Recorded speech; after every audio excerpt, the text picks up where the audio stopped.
I'm indeed grateful that 24 members of this House have participated in this debate. And I'd like to start from saying that in 23-24 budget, I had mentioned that to improve, I quote, to improve bank governance and enhance investor protection, certain amendments to the Banking Regulation Act, the Banking Companies Act, and the Reserve Bank of India are proposed. That was in the 2024 budget. And we are actually having taken a bit of time between the two houses and also before presenting it to the Lok Sabha. We had worked on this banking amendment bill, which is unique at the same time significant in some few ways. This is an amendment bill which is coming in, which is on 8 different themes. I spoke about protection of bank account holders' interests and also simplification and so on. This particular banking laws amendment bill, sir, will have an impact on 5 different acts. It's unique in that sense, and it's unique that 8 different themes of amendments, meaning amendments for one particular theme, and amendment for another particular thing, and so on. 8 different themes are being covered to attain the purpose which was stated in the budget speech. 19 sections in these 5 acts will be touched, and therefore I want to first of all say there are 5 acts: the Reserve Bank of India Act 1934, Banking Regulation Act, Acquisition and Transfer of Undertaking Act of 1970, and the Banking Companies Acquisition and Transfer of Undertaking Act 1978. These are the 5 acts on which the proposed amendments will have an impact, and they spread on 8 different reasons as to why we are doing these. Before I get to specifics of what are these amendments, I want to just place it for the record and also to recall the members from their memory that from 2014, when our banks were under severe stress which were built up, excessive stress which was built up over several years, particularly on the loan portfolios, had reached a situation of crisis, and our economy anyway had reached the fragile 5 position. So, in order to address the major banking crisis-related matters, reforms were undertaken. We implemented the Enhanced Access and Service Excellence, short acronym being EASE, Enhanced Access and Service Excellence. EASE was brought in the banks. We enacted the Insolvency and Bankruptcy Code in 2016. We also put in place a very robust banking governance framework. We set up the National Asset Reconstruction Company, the NARCL, and then we also undertook amalgamation of public sector banks, and these are few of those significant steps taken to restore banks to good health. So the gross NPAs, the outcomes are really there for all of us to see. The gross NPAs of scheduled commercial banks were at a multi-year low of 2.5% in September 2024. So those measures began from 2014, and today, when we are in 2024, September 24, some months ago, the multi-year low level of gross NPA of 2.5% has already been reached. System level capital to risk weighted asset ratio, which is known as CRAR, of 16.7% in September 2024 was also achieved, and it is well above the regulatory minimum level, meaning if we had reached a certain level that would have been sufficient. We improved on it and have bettered it. So the steps taken under the leadership of the Prime Minister in getting the banks to some kind of good health are showing results across various indicators which measure the health of the banks. Public sector banks have also recorded the highest ever net profit of 1.41 lakh crores in the previous financial year. And if that is the level at which they achieved profitability in the net profitability in the previous year, I am confident that this coming year also India's banks will attain even greater heights. Sir, even though the NPAs have reduced drastically, the government has remained absolutely committed to taking stringent recovery action against willful defaulters. The debate saw very many members speaking about willful defaulters going away from the country. Fugitive offenders have also, economic offenders have also left the country. What are we doing about it? I would give a brief remark now, but I'll get into specifics when I address the specific members who spoke about it. I have stated in this House several times that the write-offs don't mean a wave off by banks. I repeat that line, but then I'll elaborate on what it means actually. Write-offs do not result in waiver of liabilities of borrowers, and therefore it does not benefit the borrower. So it's not as if we waived off or the written off is actually waive off, resulting in benefiting those huge defaulters. Sir, close to the end of the debate, we saw member Ravi Chandra Vadiraju, who spoke in Telugu, and I'm grateful for one line that he said. He said, you know, under his government, till recently, which was ruling in Telangana, they have taken a lot of steps towards giving relief to the farmers. Rina Maafi, as it's known there, and Rina Maafi actually under their government had been very effective, and that they have taken care of farmers who were under severe indebtedness. And in that, I'm glad he observed, I'm not commenting on anything to do with the Rina Maafi of the TRS regime, as we would call it, the BRS regime. I'm not commenting. But one line that he mentioned, as different from the Congress's time when waiver was announced, Rina Maafi was announced, but actually half the farmers did not even get it, is an observation, if I understood his Telugu right. Did you say that, sir? So that is the point which all of us have been repeatedly saying. Announce Rina Maafi or loan waiver, but you really don't do it. Half the farmers are left without Rina Maafi, and the banks would put it on the record saying you've been covered under Rina Maafi because the Congress government had given that promise, and later, because under a one-time settlement your loans have been written off, the farmer is not even eligible for one more new loan. So instead of serving the farmers, the Congress's notorious 2008, by which we were told through the media that they won election and came back in 2009, that notorious Rina Maafi had left many farmers neither here nor there. They were not sure whether they got the Rina Maafi, and if indeed the Maafi was given, are they eligible to go ahead? No. You have a layer of small farmers looking up to the banks to give them some kind of a relief. So I want to highlight, like the way they speak about food security, like the way they speak about the Manrega in the rural areas, all schemes brought by them, none of which were effectively implemented. And when Prime Minister Modi implements them without corruption, without malpractice, and without any kind of wrongdoing, they would say, oh, that's our scheme. Yes, it was your scheme, but you kept it in paper or you mismanaged it. I've heard honourable members say, as different from the way Congress has given Rina Maafi, our Rina Maafi is better. I would want to highlight the fact that deceiving the farmers is for nobody's good.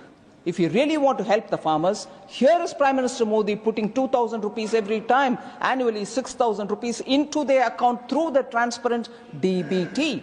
Actually, it helps the small farmers. Show it in action, but don't put it in as though it's a right which we've given to the farmers and end of the day, farmers don't feel that the right has been given actually to them. So I was very glad to hear that member. I've gone much ahead. I would have spoken when I'm responding to him. But that is the way Congress's policies, which have all been big-time talk, no action in the ground. And if there's action, it's ridden with corruption. Non-existing individuals get the waiver, get the benefit, others who deserve don't get it.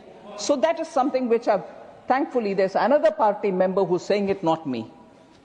Sir, so the public sector banks have recorded the highest ever net profit of 1.41 lakh crores in the last year. I'm sure they will do it this year as well. So I want to highlight the fact, most often they say fugitives, they've ran away with public money, small people are being harassed. No, small people should not be harassed.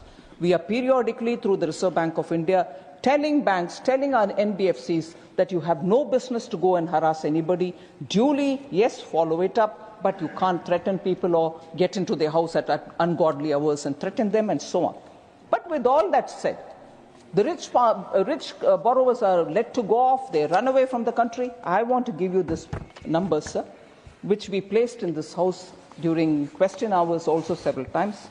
The Enforcement Directorate has successfully restored properties valued at approximately 22,280 crores to victims or legitimate claimants where ED has enforced its action and taken away from the accused or those who are charged with these offences with the court's permission and restored properties to the legitimate claimants. So, for those of us who seem to think, oh, ED is let loose, they are going on a political vendetta. No, people's money is being given back. People's properties are being given back. This work is also being done by ED, and I want the honourable members to recognise that. And when we say money is being taken away, only big people are running away, small people are being suffered, 22,280 crores, legitimately through the process, getting the stamp from the court, is being sent to the due claimants. So that work is got to be recognized. Sir, further we'll also be focusing on a lot of structural reforms, but our efforts are not restricted only to that. We have deepened financial inclusion, took banking to the last citizen, and ensured that citizen-centric banking is importantly served as an interface. Quite a few members, and the last speaker, Sanjay Jaji, also spoke. 55 crore Jan Dhan accounts have been opened, of which over 55% of them are women, and 66% have been in rural or semi-urban centered bank branches. Sir, Global Partnership for Financial Inclusion, in its Financial Inclusion Action Plan report, which was published in 2023, says, I quote, by leveraging DPIs, digital public infrastructure that is, by leveraging DPIs, India has achieved over 80% bank account penetration, a journey that would have otherwise taken 47 years through traditional means, unquote. So this is a report which has been published somewhere else. They recognize the financial inclusion using DPI, and that actually is something which they have measured. Otherwise, if you followed the traditional methods of inclusion, I heard Honourable Member Shakti Singh Gohil talk about how the intention of nationalisation of banks was to reach the poorest of the poor, give them the financial inclusion. Well taken, sir.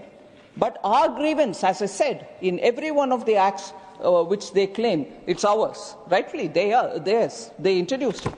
But in 47 years, what would have been otherwise achieved has been achieved through DPI in these 10 years. And that is why, since the nationalisation, although it was intended to take bank to the poorest of the poor, the results were not much to talk about.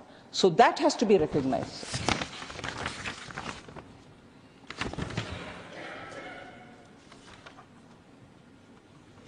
So numerous steps have been taken for financial inclusion and does not stop with merely banking the unbanked. and instead enables meaningful engagement with financial services. So this has been achieved primarily because there are two pillars of funding the unfunded and securing the unsecured. When I say funding the unfunded, 68 lakh street vendors have been supported by PM Swanidhi. There are more than 94 lakh PM Swanidhi loan accounts because there are 68 lakh street vendors who are supported by the scheme.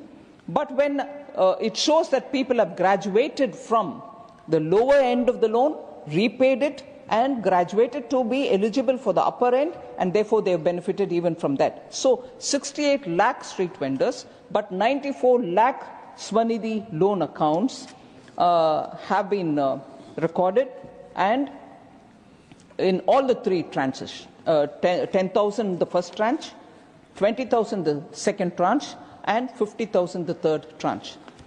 Second point, sir, on funding the unfunded. 50 crore loan accounts sanctioned under the PM Mudra Yojana.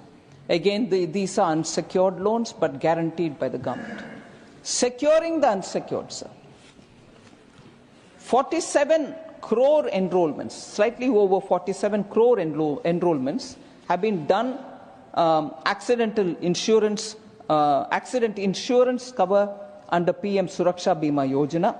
Over 21.67 crore enrollments have been done for the life insurance cover under PM Jeevan Jyoti Bima Yojana, and over 7 crore subscribers for the Atal Pension Yojana. So inclusion both for funding of the unfunded, securing the unsecured. Both of them have taken place throughout these 10 years.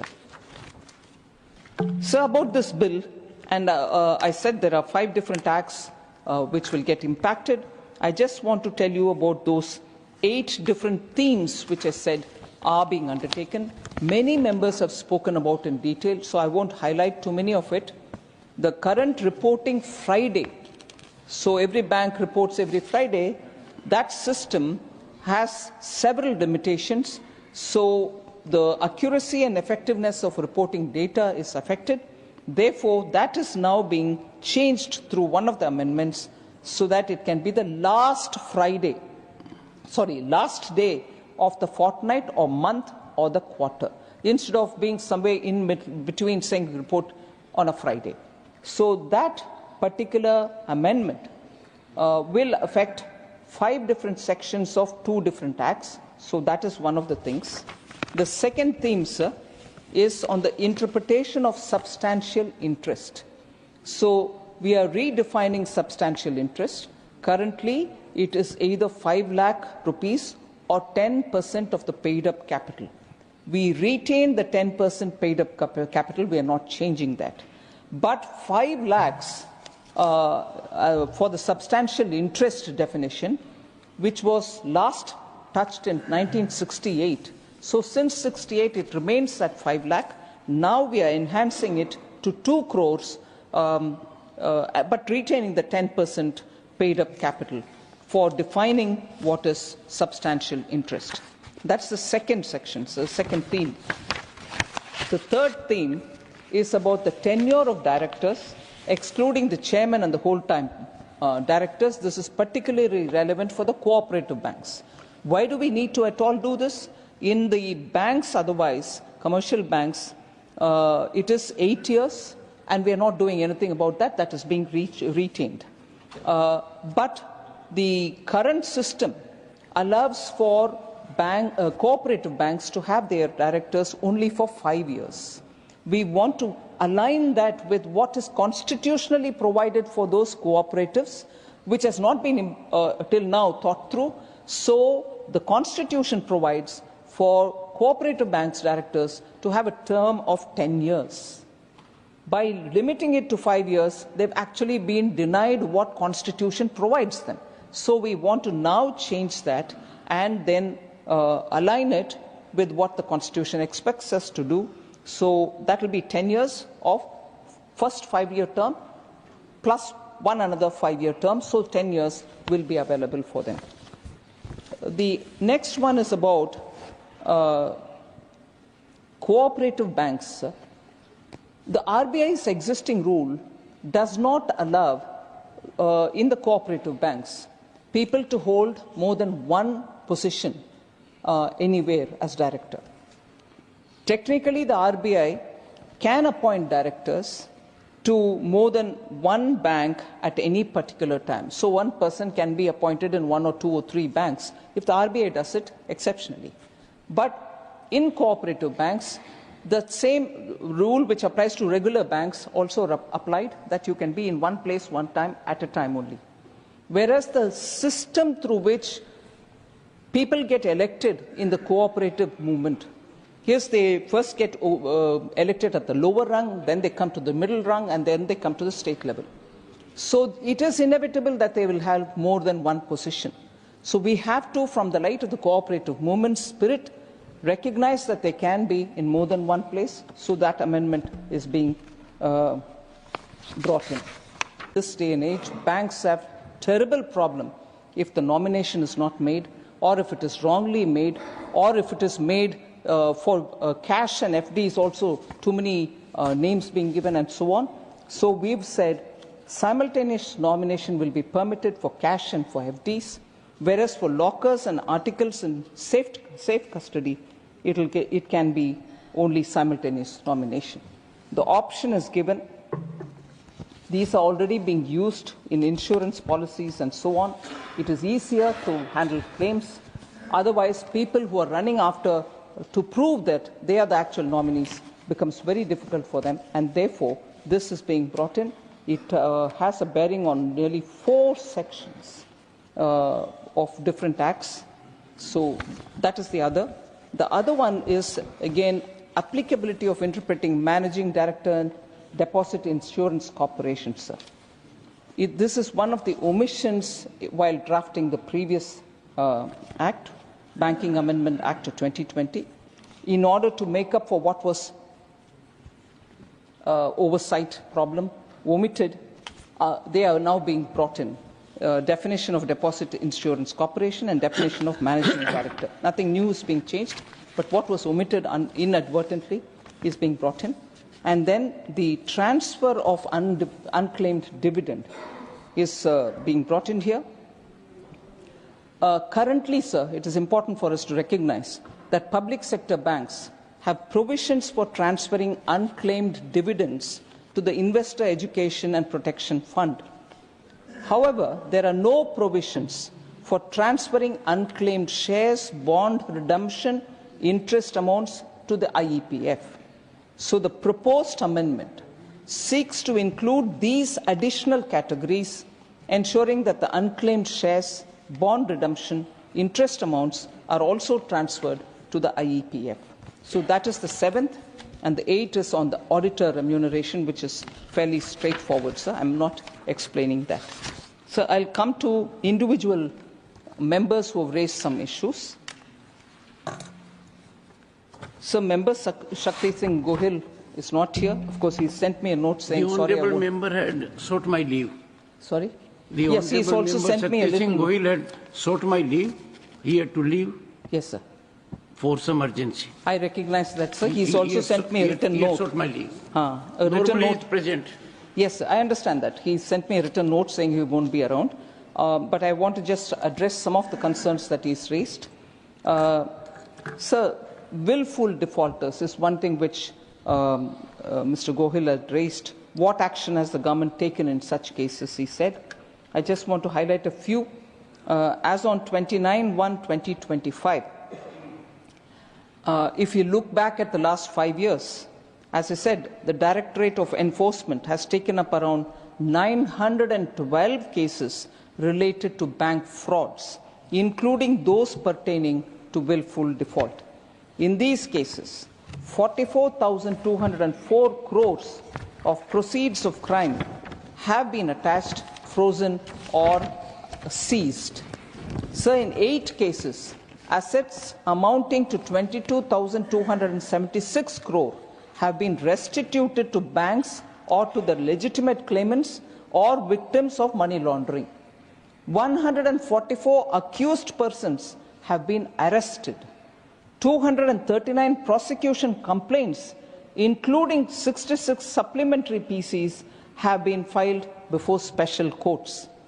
23 accused persons have been declared proclaimed offenders, and 9 have been convicted under the PMLA, so Prevention of Money Laundering Act. So under the Fugitive Economic Offenders, about which several members spoke, several action has been taken, sir, who have fled abroad. As of 31st December 2024, 9 individuals have been declared as fugitive economic offenders, and assets worth 749.83 crores have been confiscated. So action is going on relentlessly. We have not let it lie low.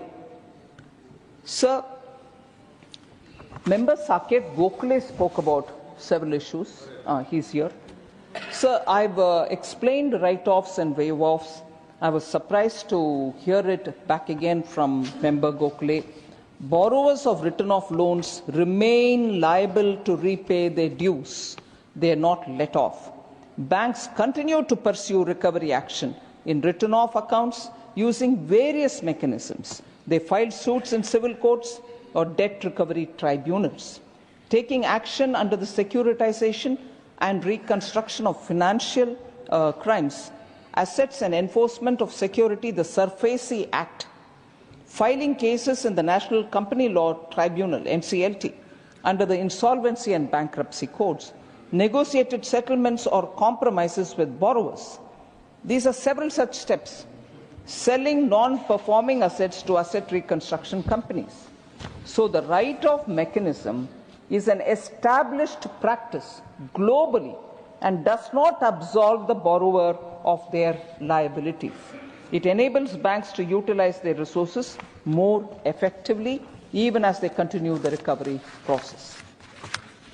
So as a result of these reforms implemented by the government, performance of the public sector banks has significantly improved, and I repeat, the gross NPAs of public sector bank have declined. Gross NPA ratio of public sector bank now stands at 2.85% in December 2024 from the peak gross NPA ratio of 14.58% in March 2018. March 2018 is when you saw all those loans prior to 2014 coming to be recognized as NPAs and action being started from then. That was the peak, and that peak was 14.58%. But today, the gross NPAs are, when I say today, December 2024, 2.85%. Pursuant action is showing itself. Capital adequacy ratio improving to 14.84% in December 2024, and I'm talking on provisional data, from 11.66% in March 2018. That's the high watermark, sir, for an ignominious NPA, but that's the high level it reached. PSBs recorded the highest ever aggregate net profit of 1.41 lakh crore in 23-24 and 1.30 lakh crore up to December 2024. That's only for 3 quarters. So there was also this question about gold loans given by NBFCs. I want to use the RBI data and say gross NPAs in gold loans of scheduled commercial banks and major NBFCs rose by around 18% between March and June 2024. That's the data RBI has given. But it is important to note that the NPA ratio in gold loans still remains low. What is it? It is 0.22%. For gold loans alone, the NPA is 0.22% over the gross NPA of all public sector banks, the gross, which includes all kinds of. The gross NPA is 2.85, and if you were to look at gold loan, it is only 0.222%. Sir, the same thing for NBFCs. 3.5% is the gross NBFCs, all of them, for all types of portfolios. But on the gold loan part of it, the NPA in NBFC is 2.58% only, compared to the 3.5% overall for all portfolios.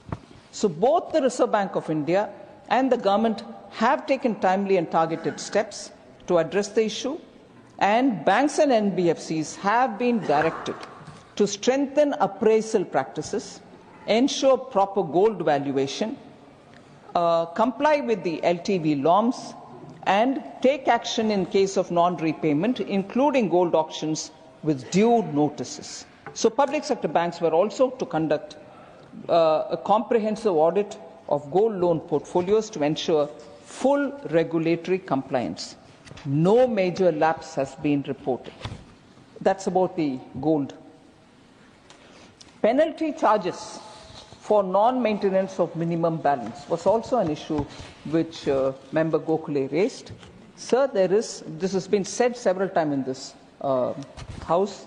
No minimum balance is required for Pradhan Mantri Jan Dhan Yojana accounts. Therefore, no such penalty is charged on 55 crore PM Jan Dhan Yojana accounts for not keeping minimum balance. This issue was also probably raised by Member Raghav Chadda when he spoke. Sir, Honourable Member KRN Rajesh Kumar spoke on a few issues. On the nomination system proposed is confusing. I want to say the current provisions of the BR Act, sir, permits the nomination of only one person for the repayment of depositors' money, articles kept in safe custody and safety lockers, and so on. This particular limitation has led to a lot of confusion and challenges, particularly in cases where both the nominee and the account holder or the locker holder pass away, leaving the assets without any valid nomination. So as a result, banks are sitting not knowing how to handle the situation. Such situations have created significant difficulties for legal heirs as well. So when they're claiming their dues, even they face a lot of difficulty. So in order to address these issues and enhance the service of the banks, this proposed amendment has been brought in. Depositors will still have an option for either successive or simultaneous nomination to be given, whereas for articles of safe custody and safety lockers, only successful nomination will be given, so that there is no confusion. Successive nominations ensure that if the first nominee is not available, the second nominee in line will become operative, maintaining continuity and reducing complication for the legal heirs. So he also raised the issue of the PSL shortfall. It's a clear indication when there is a shortfall in PSL. It means that banks are effectively distributing the priority sector lending, which is their duty. If they haven't done it, then the amount which goes to the NABARD will be more. Whereas if they have fulfilled the conditions and the PSL distribution is happening fine, obviously the amount will be reduced, which comes to the NABARD and let's say SIDB. So it actually proves that the banks are achieving the target of 40% PSL, which is a target given to them, and therefore if the money is reducing, it is because they are already using it well. So Member Raghav Chadda, he's also given, I'm sure he sent you a note seeking your indulgence. He's given me a letter saying, sorry, I'm not here for the reply. Oh, yes, sorry, I didn't notice. So, but I did. And he did not send notice to me, and I don't take cognizance. Oh, fine. If someone goes directly to the executive. You should have sent it to the chairman first. So he has created a difficult situation. Yes, Sending sir. a communication and yet present. Yes, sir. But because he didn't send it to you, डर के मारे आ गए.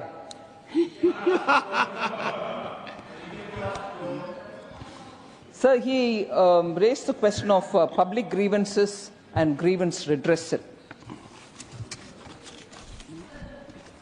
Honorable Finance Minister, honorable members, it is now going to be 6 p.m.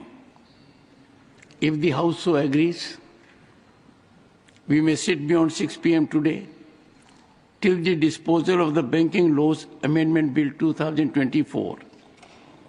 Do I have the leave of the House to extend the sitting beyond 6 p.m. as indicated? Honorable Finance Minister. Sir, on the grievance redressal, I want to say that there is a multi-layered grievance redressal resolution mechanism. Grievances related to banks and financial institutions can be lodged with the centralized public grievance redressal and monitoring system, the CP Grams portal. As per the guidelines issued, the stipulated time limit for redressal of grievances on CP Grams is 21 days. An appeal mechanism is also available for unsatisfied petitioners, and this with a disposal timeline of 30 days. To further strengthen this institutional framework, the Reserve Bank of India launched in 2021 the Integrated Ombudsman Scheme, combining earlier ombudsman schemes for banks, NBFCs, digital transactions into a single streamlined system. So also, Member Raghav Chadda and Niranjan Bishi had raised this issue of availability of banking infrastructure, particularly in the rural areas. I was amused, sir, if you will allow me a light-hearted exchange. If Member Raghav Chadda doesn't take offense, I would like to say he'd observed the number of fans in the banks, number of fans which are working, the bank and its condition, how many whitewashed, how many not painted. I'm really so satisfied. There are members of parliament who are otherwise very busy with many things international, have found time to go to the rural banks and to look at them, to say there is no fan here, there's no door here, there's no chair here. Raghav Chadda, please do more of this. It will help people within the country, because with your exposure, particularly to the Western world, you can do a lot more here. Please do. So I was very amused, sir. Honorable Finance Minister, sir, you have been very mild. You have been absolutely mild. I have seen changes in Raghav Chadda recently. In several aspects, I don't want to share that with the Finance Minister. Okay. That should be okay. Honorable Finance Minister. Thank you. Sir, banking network in India has actually grown significantly, sir, with 42,511 branches of scheduled commercial banks added till September 24, taking the total number of branches to 1,65,501 as of September 2024. Of these, 85,116 branches belong to the public sector banks. The distribution of these branches as of September 2024 is as follows. 30,539 branches are in metro areas. 55,372 branches are in rural areas. 45,314 branches are in semi-urban areas, and 29,276 branches are in urban areas proper. 99.88% of the 6,01,328 inhabited mapped villages are covered by financial infrastructure, ensuring a banking touchpoint, that is a bank branch itself, brick and mortar, business correspondent, or an India Post Payment Bank center are all within the 5-kilometer radius of these villages. So 6,01,328 villages, inhabited villages, are mapped, and of these 99.88 of them percentage have at least a bank touch point, be it a banking correspondent or a branch. So on cyber security, again, quite a few members asked question. Raghav Chadda ji asked, Niranjan Bishi ji asked. I want to say, sir, I'm sure this information is available. the Indian Cybercrime Coordination Center, I4C, under the Ministry of Home Affairs, serves as a national nodal point for coordinated efforts to tackle cyber crimes, including financial frauds. Cyber Fraud Mitigation Center operates in collaboration with major banks, payment intermediaries, telecom service providers, the law enforcement agencies to address and prevent financial cyber frauds effectively. The National Cybercrime Helpline 1930, operational 24/7 across all states and union territories, has been established to ensure immediate reporting and redressal of financial cyber crimes. The Digital Intelligence Platform, DIP, developed by Department of Telecommunications, ensures real-time coordination among stakeholders, including telecom service providers, financial intermediaries, and law enforcement agencies. Sir, I'm told that there is a Chakshu facility on the Sanchar Sarathi portal, which empowers citizens to report fraudulent communication such as spam calls, phishing attempts, enhancing public vigilance and fraud prevention effort. Sir, Member Harish Biran, I have just one more, sir. I won't take much of your time.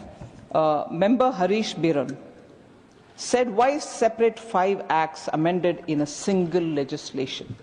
I tried saying that even in my opening statement, sir. But the Banking Laws Amendment Bill, which is now brought in, includes amendments to multiple banking legislations to address interlinked and consequential issues effectively. So instead of going one by one to all these acts, we are doing it at one go because the intent and also the objective are all across the board common. So shifting of submission timelines for statutory reports in both the RBI Act and BR Act is being addressed by the single bill, and transfer of unclaimed dividends, shares and redemption is also the other one, which touches on 3 acts. So addressing all of these in one bill ensures consistency, avoids duplication, and also achieves a cohesive regulatory framework for the entire banking sector, and that's the reason why we have taken up this route. So the last one which I would like to take up is Member Sivadasan has spoken about quite a few issues, particularly about the bank employees. I'd like to say, sir, the IBA, the Interbank Association, signed the 12th bipartite or the 9th joint note on 8/3/2024. Since 1992, this is a point which I'd like to repeat any number of times, but I will say it here, sir. Since 1992, when 5-year bipartite agreements were started, that's when it started. This time, agreement has been signed within 14 months.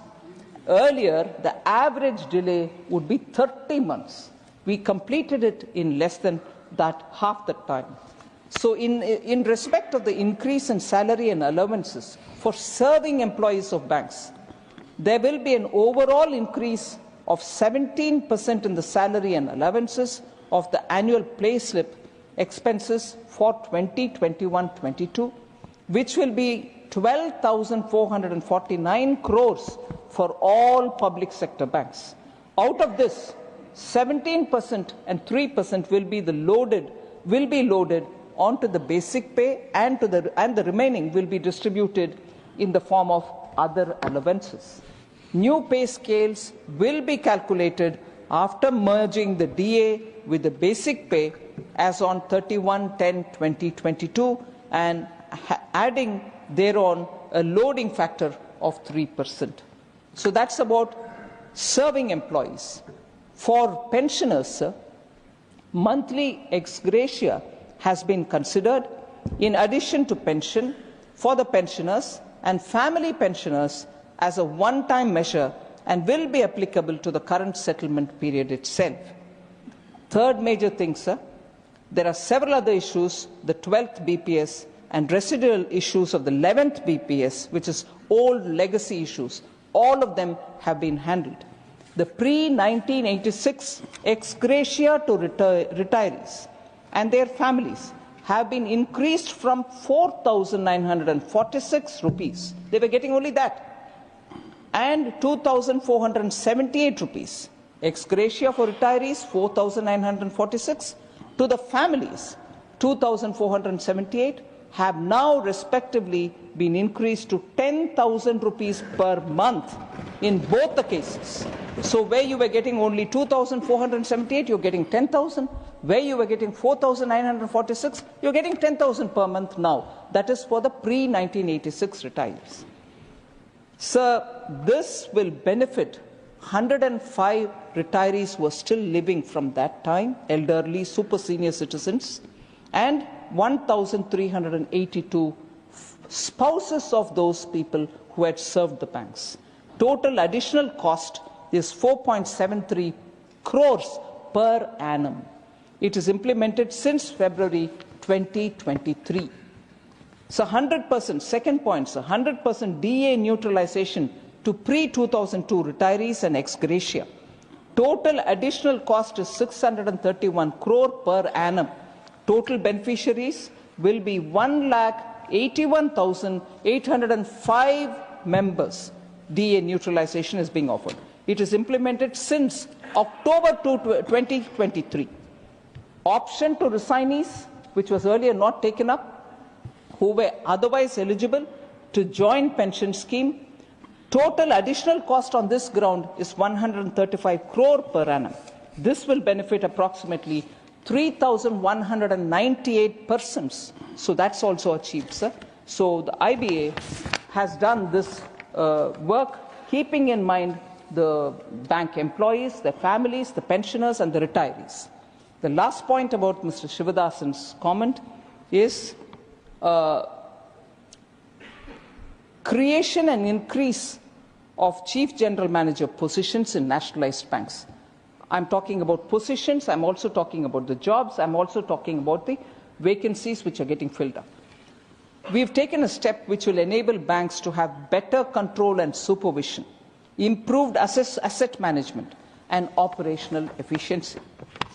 With this revision, sir, the number of CGM posts in all the 11 nationalized banks has been increased from 80 to 144. It means people are moving up the pyramid. You're filling those positions which are then getting vacated, so more people are coming in. Accordingly, the number of GM posts has also been revised from 440 to 576. The number of DGM posts from 1,320 to 1,728. And the number of AGM posts are from 3,960 to 5,184.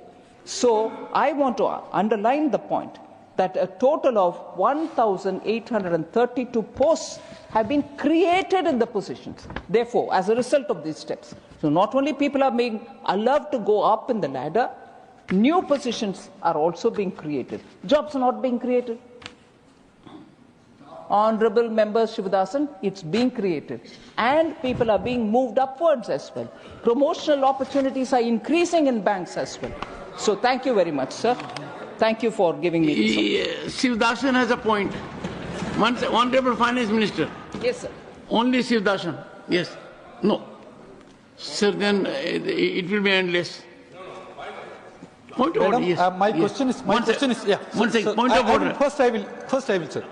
My question is, the thousands of persons are working in our banks, say contract workers. So the reservation is not there, and also because of the vacancy, they are working there as contract workers. So government have any plan to fulfill the posts? So creating the jobs in the general manager and this top posts. But thank you so much. Thousands of posts are vacant. And those. What's the point of order? 1 second, point of order. Rule 261, sir.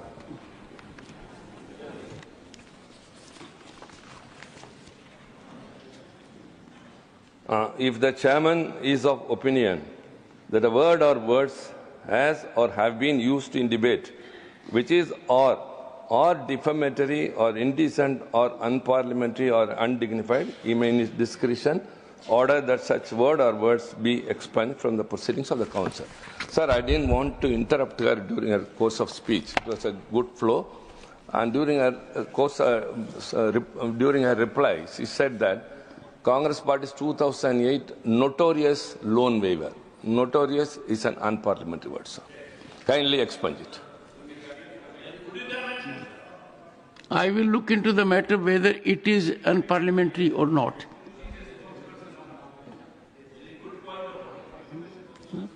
Let me again look at it. Honorable Finance Minister, one particular member, Shakti Singh Goyal, had raised one issue, Yes, sir. that communications emanating from the Honorable Member of Parliament did not evoke even a response from the concerned institution. Prestige of a member parliament is fundamental to this House. And if a member parliament does not get prompt, adequate response, the dignity of the House is also compromised. I recollect my days in 1990 when I was a junior minister, and the problem was then also the same. Some exemplary initiative will have to be taken by the government to sensitize one and all that if there is no response to a communication of an honorable minister, honorable member of parliament, visitation will be of exemplary consequences. And I'm sure the several directives that are already issued in this remain yet to be complied if I go by what the Honorable Member Shakti Singh Goyal has said. I'm sure as a senior minister, you will take steps and accordingly sensitize the administration. Sure, sir, I'll do that. If you will permit me, sir. Just one more thing which Member Sivadathan said about jobs. It's all right, you're creating GM's post and other things. No, it's not just that. We have created 3.94 lakh of jobs since 2014. 3.94 only in public sector banks. And they are of different cadres and different levels. State Bank of India alone has created 94,000 jobs. 41,000 jobs by Bank of Baroda. 36,000 jobs by Bank of India. 7,000 jobs by Bank of Maharashtra. 54,000 jobs by Canara Bank. I'm rounding off the numbers. 15,000 by Central Bank of India, 21,000 by Indian Bank, 7,000 by Indian Overseas Bank, 55,000 by Punjab National Bank, 8,000 by Punjab and Sindh Bank, 13,000 by UCO Bank, and Union Bank of India has created 38,000. I've rounded up the figures, but it is 3.94 lakh jobs since 2014. So, Honorable Finance Minister, you are beneficiary. When I reflected on the prestige of members being sustained, No, sir, I take. and therefore you need to take proactive steps now in that direction. Obviously, sir. If the chair. Zero tolerance with your ministry and sensitize others also. Sure, sir. The question is that the Banking Laws Amendment Bill 2024 as passed by Lok Sabha